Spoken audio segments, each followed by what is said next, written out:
kita pakai 3P ya, itu iman: perkataan, perbuatan, perasaan. Nah, perasaan ini ternyata masuk daripada keimanan. Keyakinan tadi itu bagian daripada perasaan ya. Rasa apa? Benci, marah, malu, itu adalah perasaan semuanya. Bismillahirrahmanirrahim. Assalamualaikum warahmatullahi wabarakatuh. Waalaikumsalam warahmatullahi wabarakatuh. Innal hamdalillah nahmaduhu wa nasta'inuhu wa nastaghfiruh wa nastahdihi wa na'udzu bihi min shururi anfusina wa sayyiati a'malina. May yahdihillahu fala mudilla lahu wa may yudlil fala hadiya lahu. Wa asyhadu an la ilaha illallah wahdahu la syarika lah wa asyhadu anna sayyidana wa habibana wa syafi'ana wa maulana Muhammadan abduhu wa rasuluh. Allahumma salli wa sallim wa zid wa barik wa an'im ala sayyidina wa habibina wa syafi'ina wa maulana Muhammad salatan adada ma kan wa adada ma yakun wa adada al-harakati was-sukun wa radallahumma 'anil arba'atil khulafa'ir rasyidin al-mahdiyyin Abi Bakrin wa Umar wa Uthman wa Ali wa an baqiyatil ashabil akhyar wa ahli baitil athhar wa man da'a bi da'watihi wa istanna bi sunnatihi ila yaumiddin. Thumma amma ba'du, faqala Allah ta'ala fi kitabil aziz wa huwa asdaqul qailin. A'udzu billahi minasy syaithanir rajim. Bismillahirrahmanirrahim.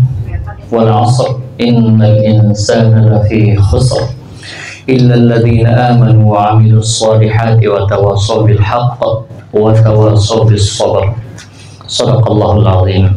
Ibu-ibu jemaah sekalian yang dimuliakan Allah Subhanahu wa taala, alhamdulillahirabbil alamin. Pada pagi hari ini kita kembali dipertemukan dalam keadaan sehat walafiat. Mudah-mudahan Allah panjangkan umur kita dalam ketaatan. Allah memberikan keberkahan pada keluarga, harta dan usia, dan kita berharap semoga Allah Subhanahu wa taala memberikan kepada kita keistiqomahan untuk selalu beribadah, selalu thalabul ilmi, selalu untuk berdakwah sampai kita menutup ajal kita dengan husnul khatimah. Amin ya rabbal alamin. Salawat dan salam mari kita haturkan kehadirat Nabi besar Muhammad sallallahu alaihi wasallam. Mudah-mudahan keridhaan Allah berikan kepada ahlul bait, para sahabat beserta siapa saja yang mengikuti beliau sampai hari akhir nanti. Kita berdoa mudah-mudahan sebagaimana kita dipertemukan di majelis yang berkah ini, mudah-mudahan kita juga dipertemukan oleh Allah Subhanahu wa taala di majelis di Jannatul Firdaus bersama Rasulullah sallallahu alaihi wasallam, dengan kita membaca hadis-hadis beliau. Harapannya mudah-mudahan semakin rindu kita dengan Rasulullah sallallahu alaihi wasallam, semakin ada kesempatan buat kita mendapatkan syafaat beliau, dan kita berharap semakin dekat jarak kita dengan beliau nanti di Jannatul Firdaus. Amin ya rabbal alamin. Jamaah sekalian yang dimuliakan Allah, insya Allah pada pertemuan ini kita masih dan alhamdulillah kita bisa melanjutkan untuk membahas hadis-hadis yang ada di kitab Riyadhus Shalihin ya. Alhamdulillah, dan sekarang kita sudah masuk pada hadis yang ke 48 ya, hadis 48. Babnya bab apa itu? Bab sabar ya. Ya, insyaallah saya akan bacakan, nanti mohon untuk dibacakan terjemahannya. Bismillahirrahmanirrahim. Wa an Abi Hurairah radhiyallahu anhu anna rajulan qala lin nabiy sallallahu alaihi wasallam awsini, qala la taghdab, faraddada miraran, qala la taghdab. Rawahul Bukhari. Ya, silahkan boleh dibaca terjemahannya. dari Abu Hurairah radhiyallahu anhu bahwa seseorang meminta kepada Nabi Shallallahu Alaihi Wasallam, berikan nasihat kepadaku. Beliau bersabda, janganlah kamu marah. Kemudian orang itu mengulangi permintaannya berkali-kali, tetapi beliau tetap bersabda, janganlah kamu marah. Hadis riwayat Al-Bukhari. Ya, ini dia. Hadis 48. Ya, sama-sama. Ya, jamaah sekalian dimuliakan Allah Subhanahu wa taala, ini hadis pendek ya, pendek dan wasiatnya pun pendek. Ketika Rasulullah Sallallahu Alaihi Wasallam didatangi oleh seseorang, ya, kemudian orang tadi minta kepada Rasulullah Sallallahu Alaihi Wasallam untuk diberikan nasihat. Maka Rasulullah Sallallahu Alaihi Wasallam mengatakan kepada orang tersebut, la taghdab, jangan marah. Kemudian sahabat tadi nanya lagi, faraddada miraran, ya, kemudian nanya lagi, minta dinasehati lagi dengan nasihat yang lain. Kemudian Nabi memberikan nasihat yang sama, yaitu la taghdab. Nah, apa pelajaran yang bisa kita ambil di sini? Yang pertama, bahwa iman itu, kalau secara umum iman itu ada 3 bagiannya, dan tidak akan sempurna keimanan seseorang ketika salah satunya hilang. Apa itu?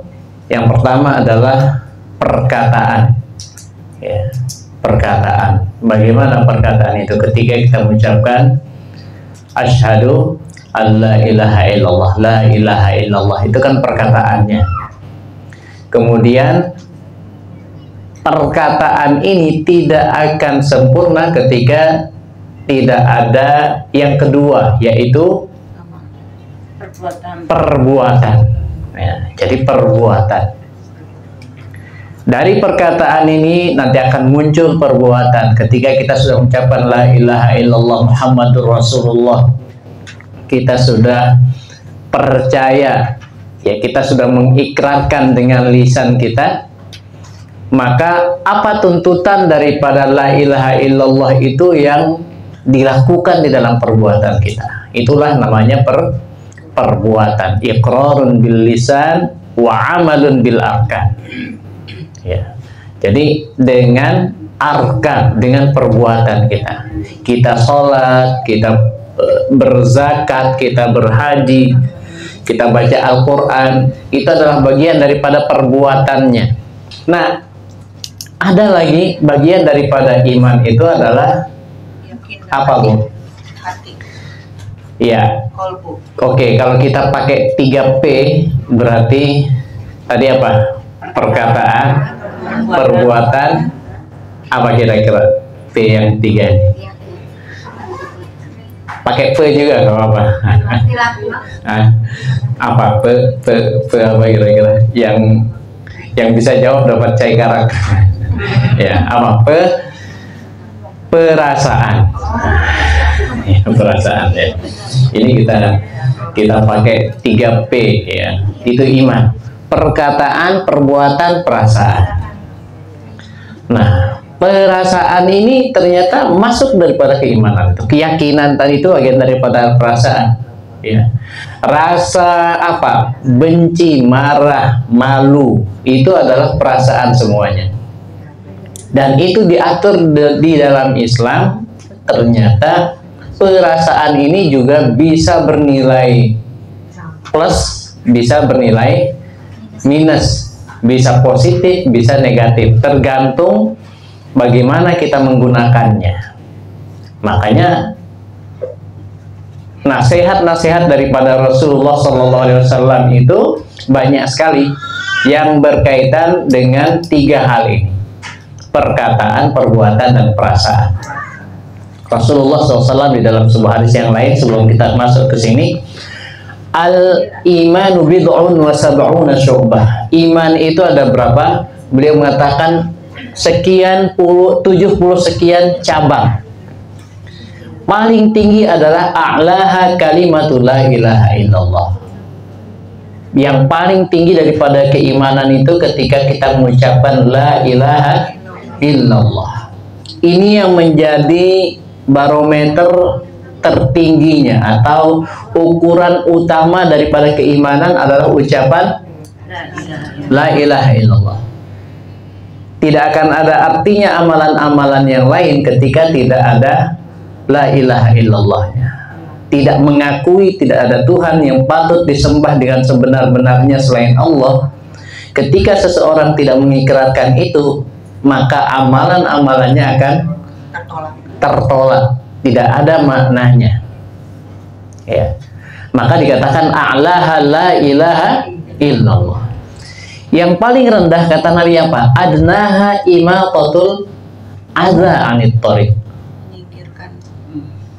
Yang paling rendah adalah menyingkirkan duri dari jalan. Kalau ada duri, ada apa lagi? Ada batu, paku. Ya, sekarang mungkin durinya bukan duri lagi ya, tapi paku. Ya, imatatul adza anit thariq itu yang paling rendah. Ya, menghilangkan gangguan dari jalan. Artinya itu kan perbuatan. Tadi perkataan, sekarang perbuatan. Nah, itu paling rendah. Kemudian baru dikatakan wal haya'u syu'batun min iman. Malu bagian daripada iman. Nah, malu inilah perwakilan daripada perasaan tadi. Rasa malu, wal haya'u syu'batun min iman. Rasa malu bagian daripada keimanan. Orang ketika dia hanya mau berbuat saja tapi tidak mengikrarkan la ilaha illallah, tidak ada faedahnya. Atau sebaliknya, hanya la ilaha illallah saja, tidak ada perbuatannya, tidak ada manfaatnya. Ya, karena dia tidak mempraktekkan apa yang dimaksudkan daripada la ilaha illallah. Kemudian perasaannya tadi itu, perasaan sangat penting. Rasa malu itu menjadi ukuran juga, sehingga Rasulullah juga di dalam hadis yang lain mengatakan illam tastahi faf'al atau fa'mal ma syi'ta. Kalau saja engkau tidak malu melakukan sesuatu, ya, melakukan hal-hal yang tidak baik, maka lakukanlah sekehendakmu, apa saja. Nah, jadi rasa malu itu sangat penting. Nah, sama dengan rasa marah. Marah ini bisa dikatakan lawan daripada malu. Kalau malu, kita diperintah oleh Rasulullah SAW untuk malu. Malu dalam artian malu untuk melakukan kemaksiatan, malu untuk berbuat dosa. Ya, itu malu yang dibenarkan. Haya, kalau di dalam bahasa Arabnya ada dua, Bu. Al-haya itu malu yang benar.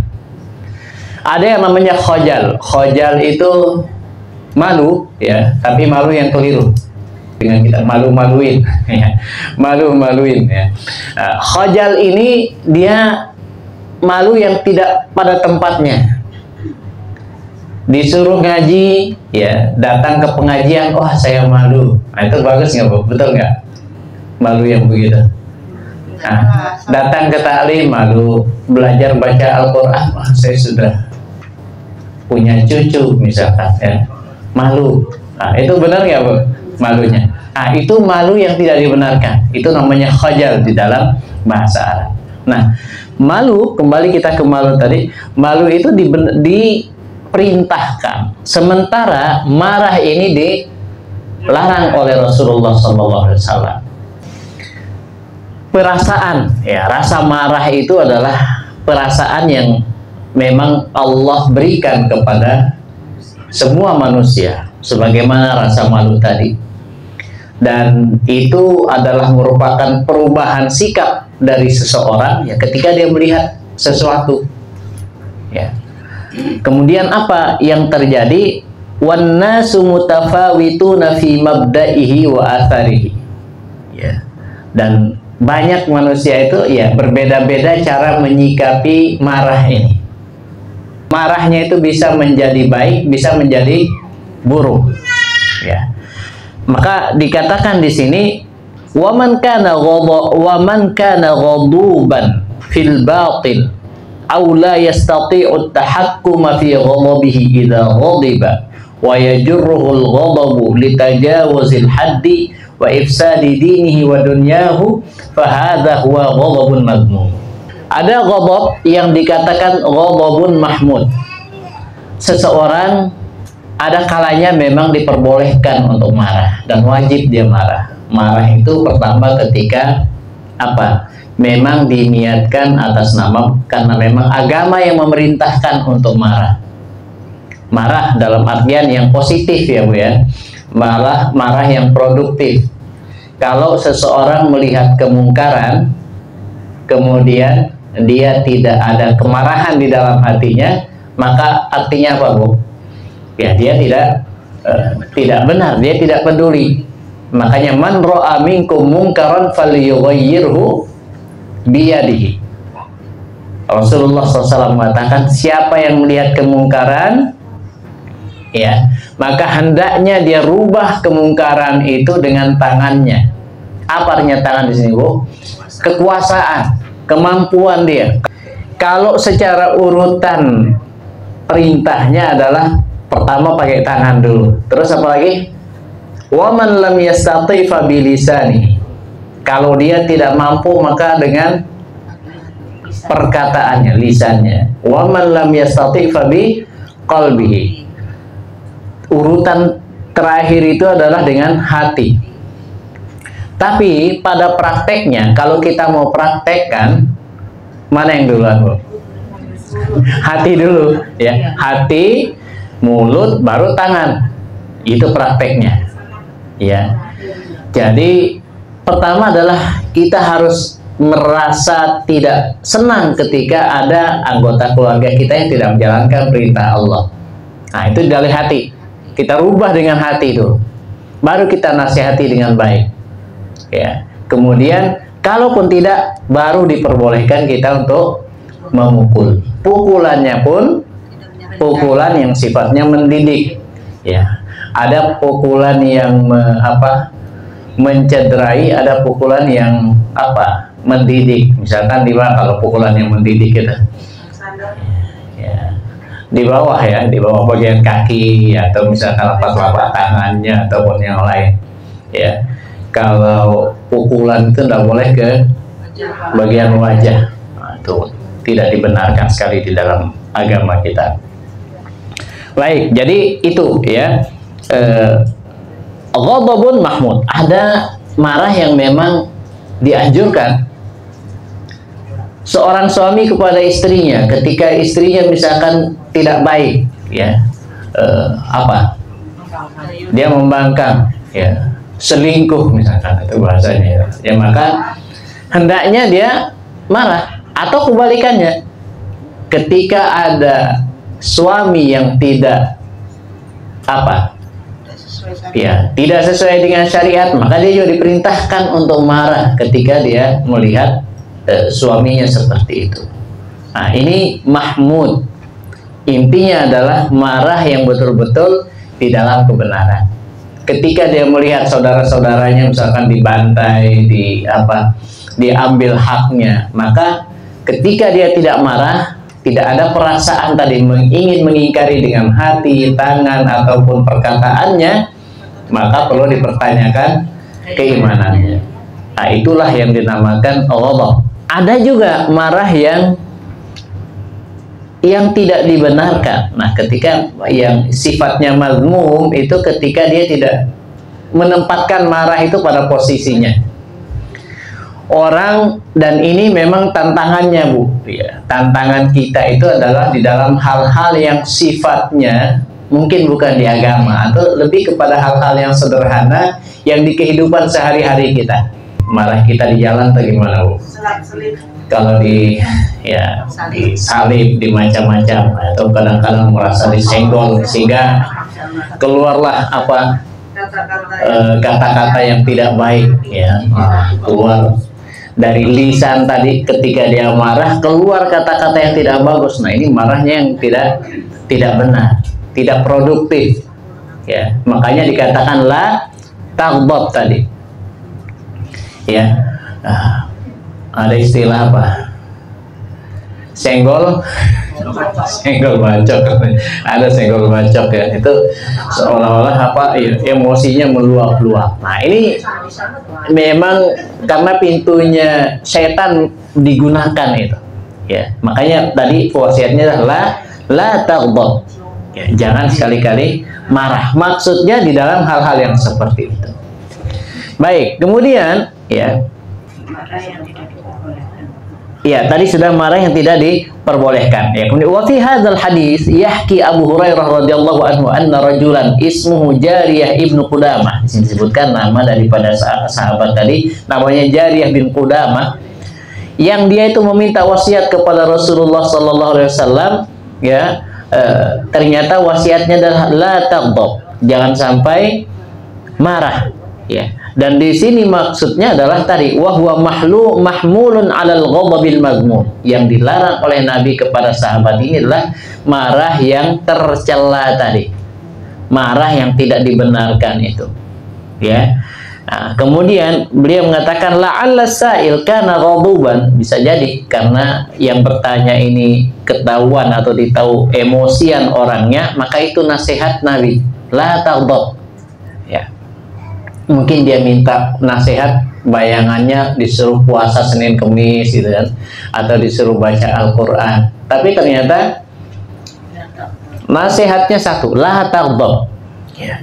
Wa kana Nabi sallallahu alaihi wasallam yansahu kulla wahidin min ashabihi bima huwa aula bihi wa yahtaju. Dan ini juga pelajaran yang bisa kita ambil, Bu, bahwa Nabi itu selalu melihat dan mengetahui persis bagaimana sifat daripada sahabatnya, sehingga beliau memberikan nasihat sesuai dengan apa yang dibutuhkan daripada orang tersebut. Abu Dzar Al-Ghifari itu minta ditunjuk untuk jadi apa? Untuk jadi seorang kepala daerah atau pemimpin, gubernur. Tapi Rasulullah SAW mengatakan innaka dhaif, sesungguhnya engkau itu lemah. Ya. Jadi tidak dikasih. Sementara sahabat yang lain malah diberikan. Siapa?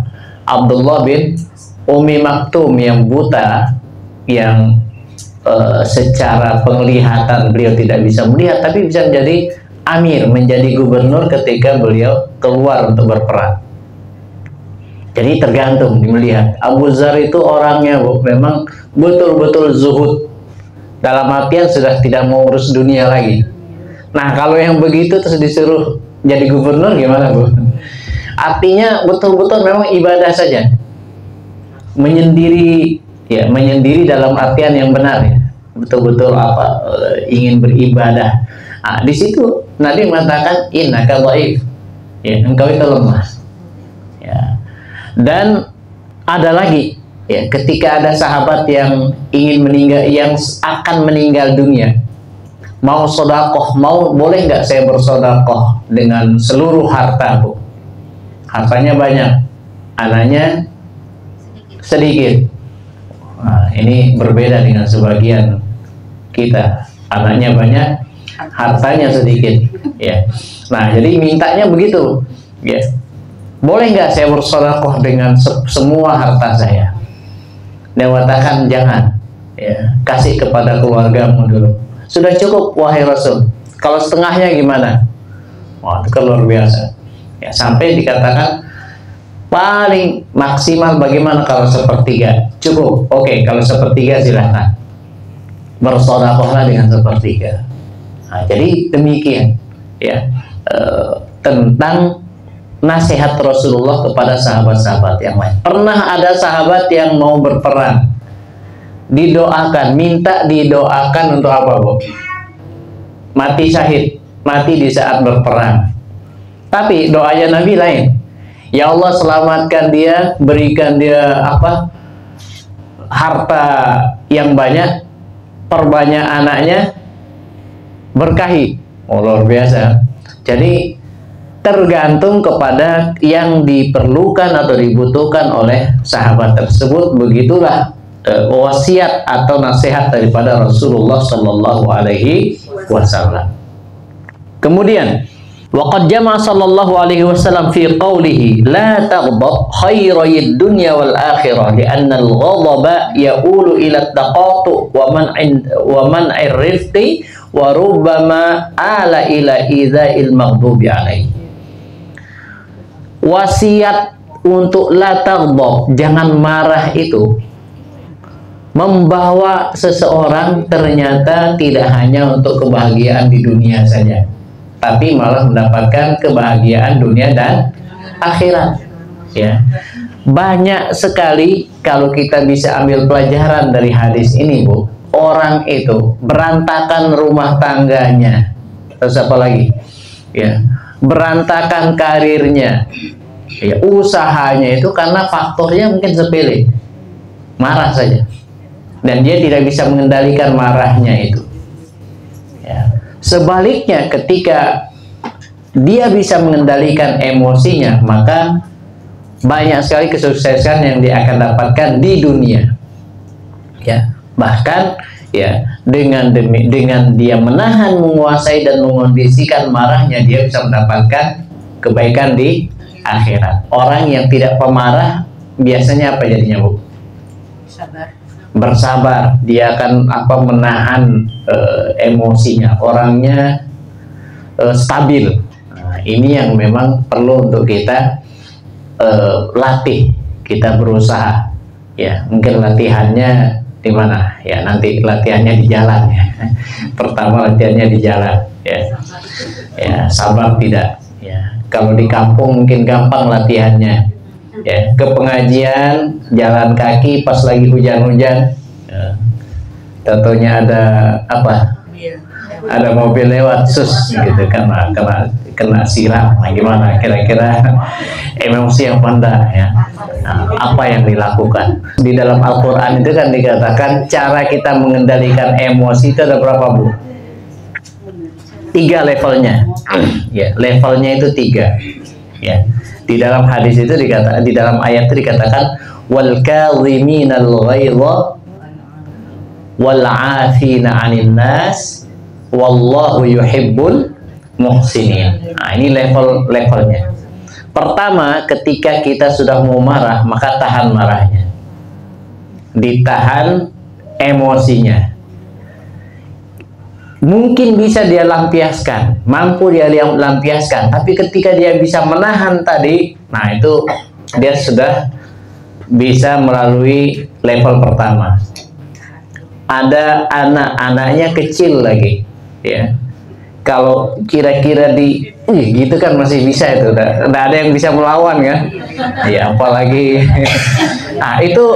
Kalau kita bisa nahan, subhanallah, ini emang agak berat ini ya, kadang prakteknya itu yang susah ya. Apalagi kalau anak-anak yang masih balita gitu, itu kadang-kadang saya juga susah itu ngontrol yang gitu deh. Ya. Nah, kalau kita tadinya sudah mau begini tapi bisa tahan, nah itu level yang wal kadhiminal ghaidh. Orang yang bisa menahan marahnya. Level yang keduanya wal 'afina 'anin nas. Orang kadang dia tidak bisa melampiaskan, bisa dia tidak melampiaskan marahnya itu, tapi dia belum mampu untuk memaafkan.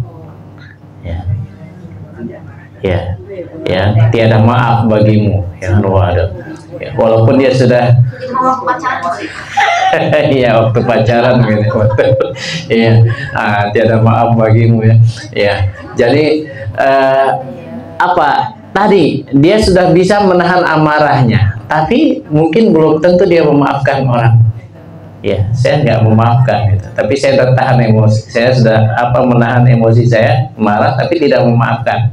Nah, level yang kedua ini kalau dia bisa lewat, bisa memaafkan, ya berarti lulus dia. Ya. Nah, ada orang yang melakukan kesalahan, ya, dia marah, dia tahan marahnya. Datang orangnya saya minta maaf, baru dia mengatakan apa? Saya maafkan. Wah, itu level yang luar biasa. Pahalanya pun luar biasa. Nah, ada level yang tertinggi yang memang karena iman dan ketakwaan itu kan levelnya semakin atas, semakin tinggi, semakin besar juga balasannya. Apa kata firman Allah? Wallahu yuhibbul muhsinin. Dan Allah mencintai orang-orang yang berbuat ihsan. Bagaimana? Tadi orang itu, anak-anaknya tadi bikin kesalahan. Dia tahan marahnya. Kemudian level keduanya adalah dia maafkan anaknya. Level ketiganya dikasih hadiah, Bu. Jadi anaknya bikin kesalahan malah dikasih hadiah. Nah, ini kita pakai contoh anak saja biar gampang gitu kalau pakai hadiahnya. Jadi kalau bikin gampang. Tapi coba kalau kita bayangkan lagi, misalkan ada orang lain yang kita tidak tahu, tidak kenal, yang melakukan kesalahan tadi. Bisa enggak dia melakukan itu?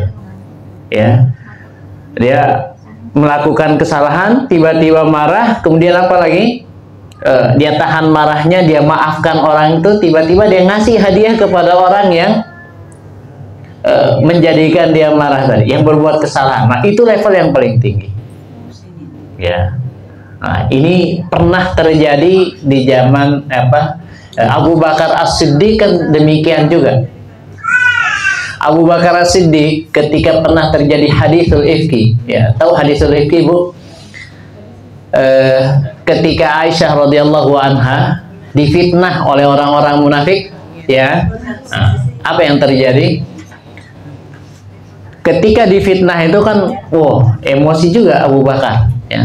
Sampai ceritanya sampai turun ayat, ya, diturunkan ayat yang menjelaskan bahwa siapa? Aisyah itu tidak bersalah.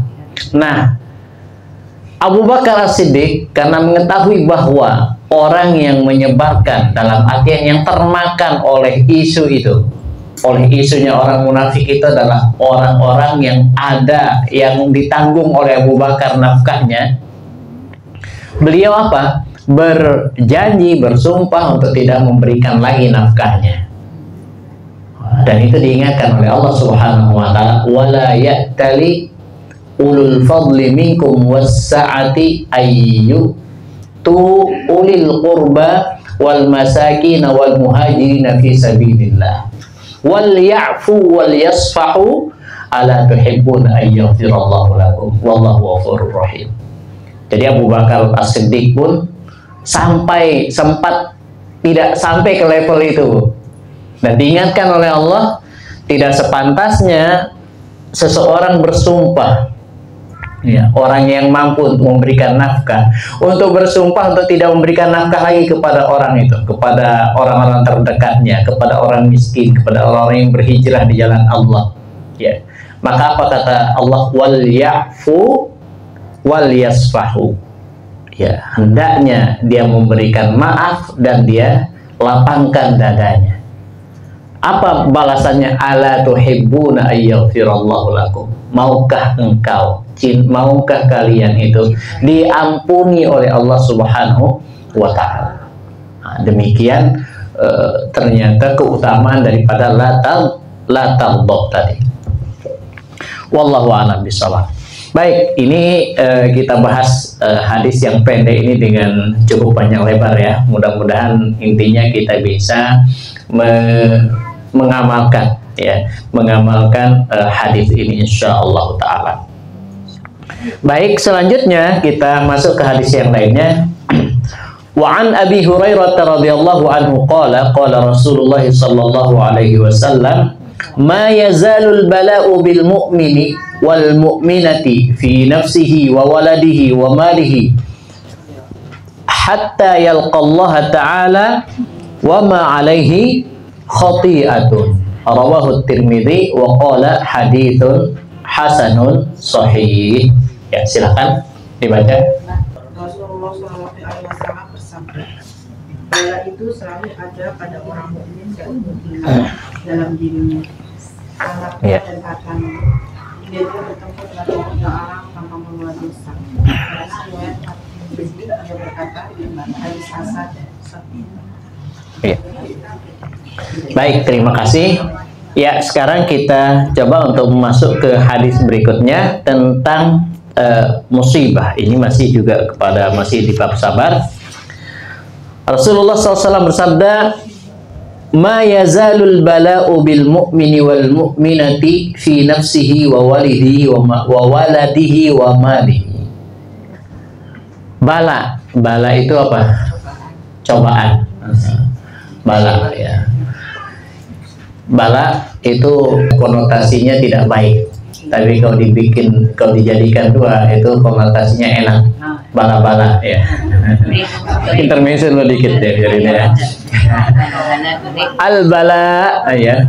Bala ya. Kalau bala-bala oke ya. Jauhkan kami dari bala ya. Dekatkan kami dengan bala-bala ya. Warak. Ma yazalul bala'u bil mu'min. Bala, ujian, musibah itu akan selalu menimpa seorang mukmin. Mukmin, mukminah, laki, perempuan. Ujian itu akan selalu menimpa seorang yang beriman, laki, perempuan. Fi nafsihi. Kita ingat. Nafsihi itu artinya pada dirinya. Ya, pada diri kita, individu masing-masing. Wa waladihi. Orang-orang yang dicintai berupa apa? Anak. Ya, anak ini mewakili keluarga. Ya, suami, anak, orang tua dan seterusnya. Wa waladi, wa malihi, hartanya juga. Musibah itu boleh jadi ya dikurangi hartanya. Ya, naudzubillah min dzalik, dibangkrutkan usahanya. Nah, itu namanya harta. Ada kebakaran, ada macam-macam, yaitu wamali. Tapi orang yang beriman itu dia punya apa? Sabar. Dia punya pintu yang namanya sabar itu.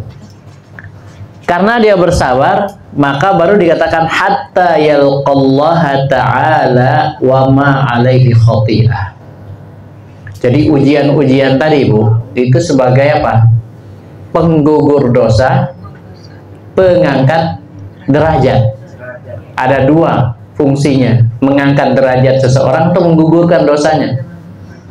Sehingga ya, ketika musibah itu selalu menimpa dia, maka ada kemungkinan orang itu ketika dipanggil oleh Allah, dan ini harapan kita, supaya kita itu dipanggilnya itu tidak ada dosa, tidak ada kesalahan. Wa ma alaihi khati'ah. Nah, ini karena babnya bab sabar ya, maka penting bagi kita untuk selalu bersabar di dalam semua apa yang menimpa kita. Baik, kita lanjutkan ke hadis yang lainnya. Kita coba untuk percepat saja. Wa 'an Ibni Abbas radhiyallahu anhuma qala qadima Uyainah bin Hisn fanazala ala ibni akhihi al-Hurri ibni Qais wa kana minan nafari alladhina yudnihim Umar radhiyallahu anhu wa kana al-qurra'u ashab majlis Umar radhiyallahu anhu wa musyawaratihi kuhulan kanu aw syubbana. Faqala Uyainatu libni akhihi, ya ibna akhi, laka wajhun 'inda hadzal amiri fasta'zin li 'alaihi. Fasta'zana fa'adina lahu Umar. Falamma dakhala qala, hiya ya ibn al-Khattab, fa wallahi ma tu'tina al-jazla wa la tahkumu fina bil 'adli. Faghadiba Umar radhiyallahu anhu hatta hamma an yuqi'a bihi. Faqala lahu al-Hurr, ya amiral mu'minin, inna Allah ta'ala qala li nabiyhi sallallahu alaihi wasallam, khudhil afwa wa'mur bil 'urfi wa a'rid 'anil jahilin. Wa inna hadha minal jahilin.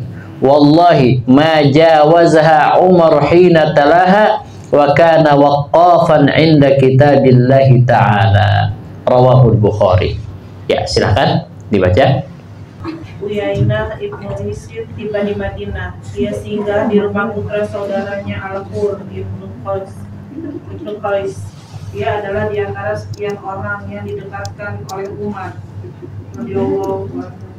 dan adalah para qurra, orang-orang yang menjadi anggota majelis persidangan dan musyawarah umat. Apakah mereka sudah tua ataukah muda? Uyainah berkata kepada kemanakannya, hai putra saudaraku, kamu mempunyai kedudukan di samping Al-Amir. Ini makanya mintakanlah untukku izin menemuinya. Maka dia memintakan izin untuknya, lalu Umar mengizinkannya. Kala dia masuk, dia berkata, hei anak Al-Khattab, demi Allah, kamu tidak memberi kami sesuatu yang banyak, dan kamu tidak menghukum di tengah-tengah kami dengan adil. Maka Umar marah hingga mau menghajarnya. Maka Al-Hur berkata kepadanya, wahai Amir al-Mukminin, sesungguhnya Allah Ta'ala berfirman kepada nabinya, jadilah engkau pemaaf, dan suruhlah orang mengerjakan yang ma'ruf, serta berpalinglah dari orang-orang yang bodoh. Al-A'raf 149. Sesungguhnya dia ini termasuk orang-orang yang bodoh. Demi Allah, Umar tidak melangkai ayat ini ketika dia membacanya. Dan adalah Umar yang selalu memperhatikan rambu-rambu khilafah ini. Hadis riwayat Al-Bukhari. Masya Allah, terima kasih.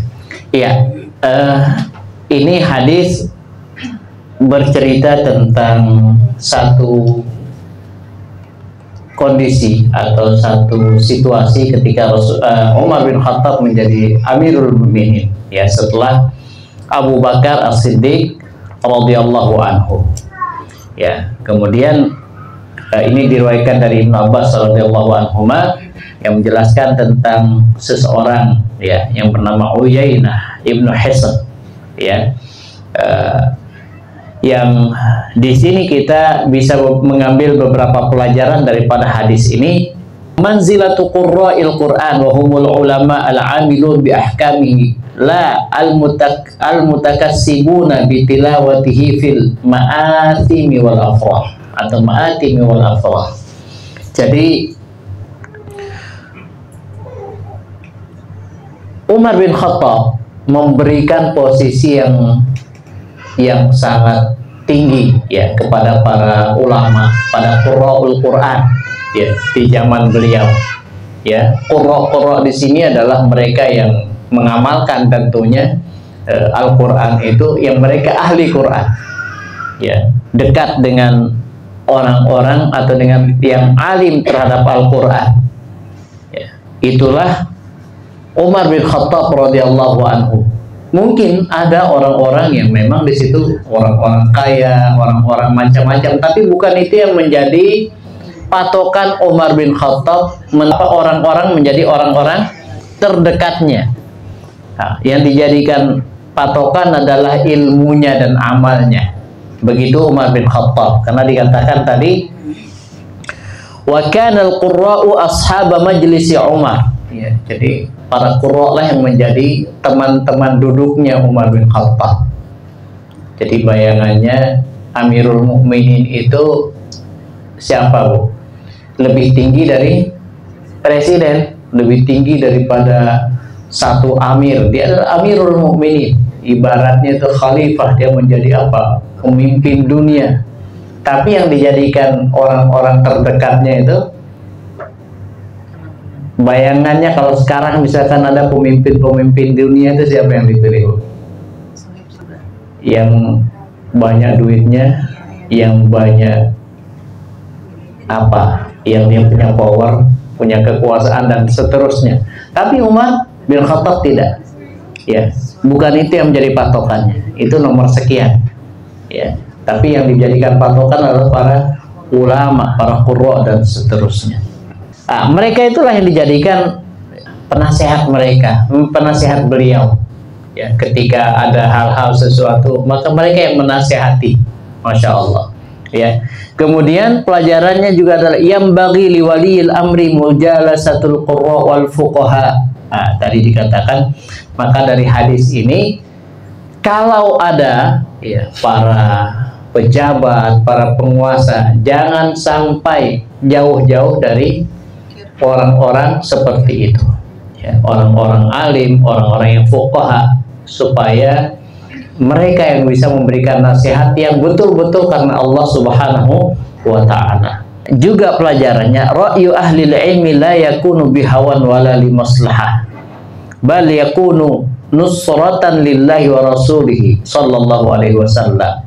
Jadi ahli ilmu, seorang dikatakan fuqaha, seorang menjadi faqih itu adalah ketika ilmunya itu tidak berdasarkan hawa nafsu, tapi sesuai dengan apa yang diperintahkan oleh Allah Subhanahu wa ta'ala. Ya, jadi seperti itu. Ya. Kemudian di sini pelajaran yang bisa kita ambil juga adalah ketika tadi bagaimana Umar bin Khattab ketika ada orang yang minta ya dengan ungkapan yang luar biasa. Apa katanya di sini Uyainah tadi?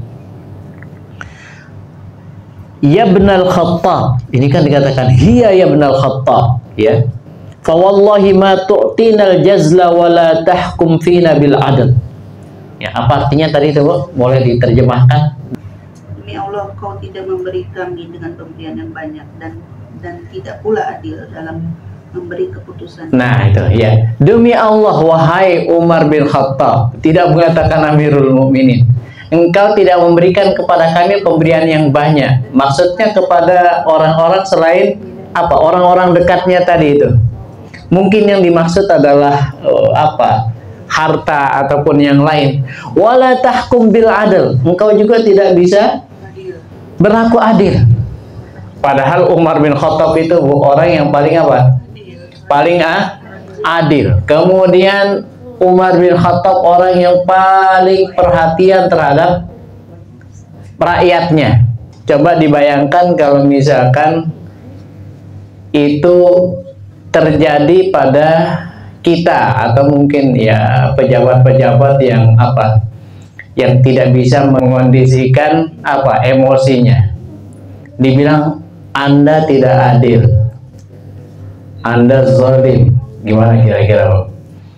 Kayak tadi mungkin tinggal tinggal nama ya. Tinggal nama lebih ini lagi nih. Kira tinggal tangkap ya. Ternyata apa yang terjadi, Umar bin Khattab itu kan memang dikatakan luar biasa tegas kan, orang tegas. Itu udah mau hampir terjadi itu kepada Umar bin Khattab. Apa yang terjadi? Faghadiba Umar radhiyallahu anhu hatta hamma ayyuqi abi.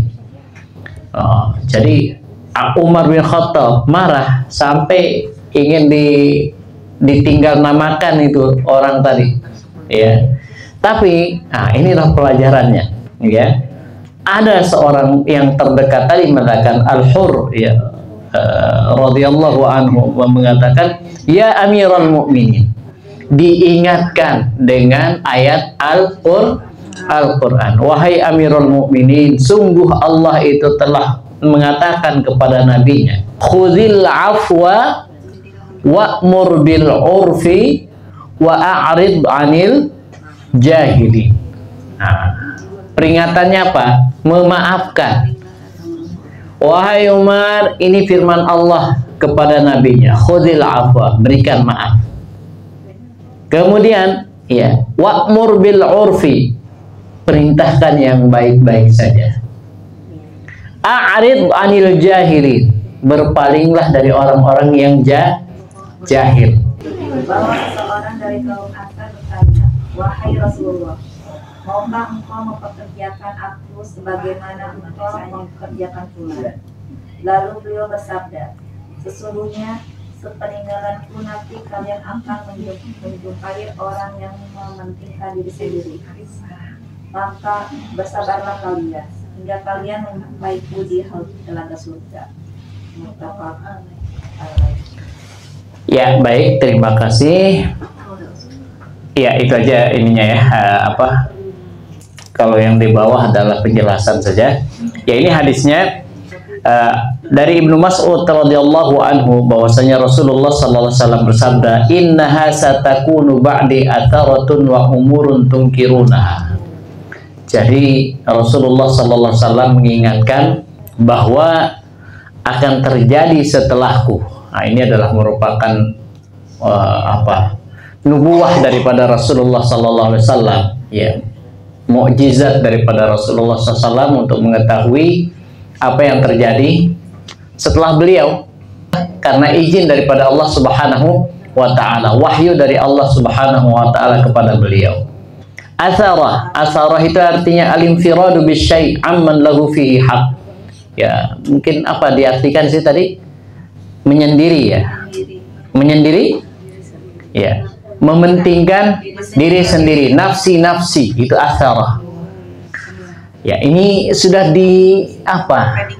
prediksi oleh Nabi, dan itu terjadi di zaman kita ini, Bu. Iya. Ya, egois, ya, merasa benar sendiri, ya, kemudian nafsi, khalli wali, ya. Nah, begitu yang terjadi. Wa umurun tungkiruna, dan ada lagi urusan-urusan yang lain yang kalian tidak senang, yang kalian tidak suka, ya. Maka apa kata para sahabat? Ya Rasulullah, fama ta'muruna?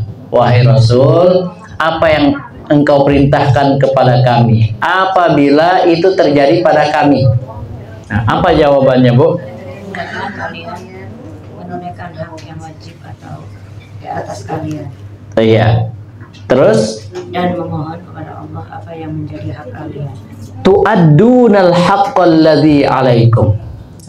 Betul yang disampaikan tadi. Tunaikan kewajiban kalian. Apa perintah Allah kepada kita yang rakyat ini? Ini apa? Kewajibannya apa? Untuk pada pemimpin.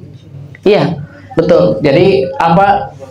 Taat atau menaati pemimpin. Tu'addunal haqqal ladzi 'alaikum. Ya ayyuhalladzina amanu atti'ullaha wa atti'ur rasul wa ulil amri minkum. Perintahnya adalah taat kita kepada Allah, kepada Rasul, dan ulil amri. Artinya kita diperintahkan untuk tetap taat.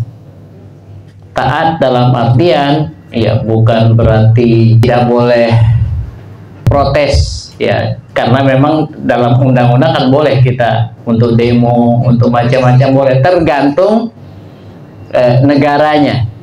Ya, kalau kita yang menganut di Indonesia, maksudnya kita yang menganut demokrasi, maka demonstrasi itu diatur oleh undang-undang. Boleh kita mengungkapkan pendapat kita, tapi tidak sampai kepada kudeta misalkan ataupun yang lain, ya, karena diperintahkan untuk taat kepada ulil amri.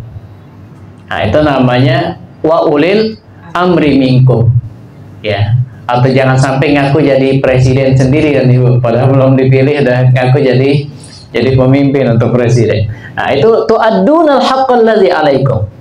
Tapi bagaimana? Nah, ini kan yang ditanyakan oleh sahabat tadi. Ya, kalau hak kami gimana wahai Rasul?